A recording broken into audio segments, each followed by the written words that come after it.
স্বাগতম জানাইছোঁ আৰু এটা নতুন ভিডিঅ'লৈ। আজি আপোনালোকক দেখুৱাম এখন গৰুৰ খুঁটি। ইয়াত গৰু পোহপালন কৰা হয়। আপোনালোকক ইয়াৰ দৃশ্য দেখুৱাবলৈ চেষ্টা কৰিম। ইয়াত শ শ গৰু পোহে। ইয়াৰ গৰুবিলাক কেনেদৰে পোহে আৰু কিমান গৰু আছে সম্পূৰ্ণখিনি আপোনালোকক দেখুৱাবলৈ চেষ্টা কৰিম। তেনেহ'লে বলক ভিডিঅ'টো আৰম্ভ কৰোঁ।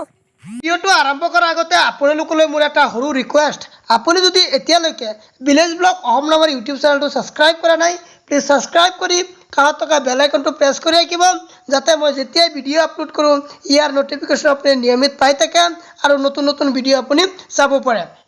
মই গৰুৰ খুঁটিৰ ভিতৰলৈ সোমাই যাবলৈ চেষ্টা কৰিছোঁ আৰু গৰুৰ খুঁটিৰ ভিতৰত সোমাই গৈ আপোনালোকক ইয়াৰ ভিতৰৰ দৃশ্য দেখুৱাবলৈ চেষ্টা কৰিম।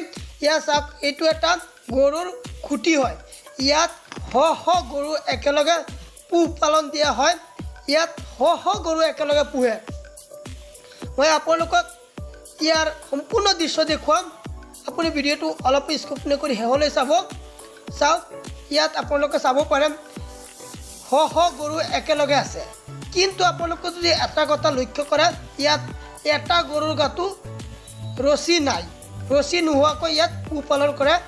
আৰু যদি আপোনালোকে ইয়াৰ বাহিৰৰ দৃশ্য চাওক, এনেধৰণৰ বাহিৰৰ দৃশ্য, এইটো হৈছে বাহিৰৰ দৃশ্য। এইটো এটা ৰিজাৰ্ভ হয়।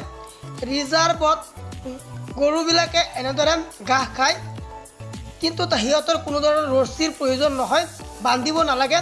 এনেই সিহঁতে ঘাঁহ খাই ৰিজাৰ্ভত নিজৰ ইচ্ছা অনুযায়ী ঘাঁহ খাই নিজে নিজে আহি ঘৰত সোমাই যায়। যিটো সিহঁতৰ বাসস্থান, সেই বাসস্থানত সোমাই যায়। এই ৰিজাৰ্ভত গৰুবিলাকে ঘাঁহ খায়। মই আপোনালোকক আৰু এটা খুঁটি দেখুৱাম। ইয়াৰ আগতে মই আপোনালোকক দেখুৱাইছিলোঁ এইটো খুঁটি। এতিয়া আপোনালোকক এইটো খুঁটি দেখুৱাম যে ইয়াৰ ভিতৰলৈ সোমাই যাম আৰু ইয়াত কিমান গৰু একেলগে পোহপালন কৰে, কিমান গৰু একেলগে পোহে আপোনালোকক ইয়াৰ ভিতৰৰ দৃশ্য দেখুৱাম। তেনেহ'লে বলক ইয়াৰ ভিতৰত সোমাই যাওঁ আৰু চাওঁ ইয়াত কি কি আছে আৰু কেইটা গৰু একেলগত আছে চাওক।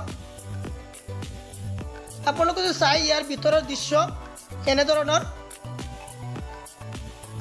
ইয়াত বহুত গৰু একেলগে আছে। ইয়াত যে আপোনালোকে দেখিছে এটা গছ কাটি গৰুবিলাকত খাদ্য দিয়া হয়। ইয়াত সিহঁতে কোনো ধৰণৰ কাজিয়া কেচকাল নকৰাকৈ আনন্দ মনেৰে সিহঁতে এনজয় কৰি ইয়াত খাদ্য খায় আৰু এনেদৰে মিলা প্ৰীতিৰ মাজেৰে সিহঁতে জীৱন অতিবাহিত কৰে। আৰু গৰুবিলাকক ঠিক এনেদৰে খুঁটিত মালিকে পোহপালন কৰে।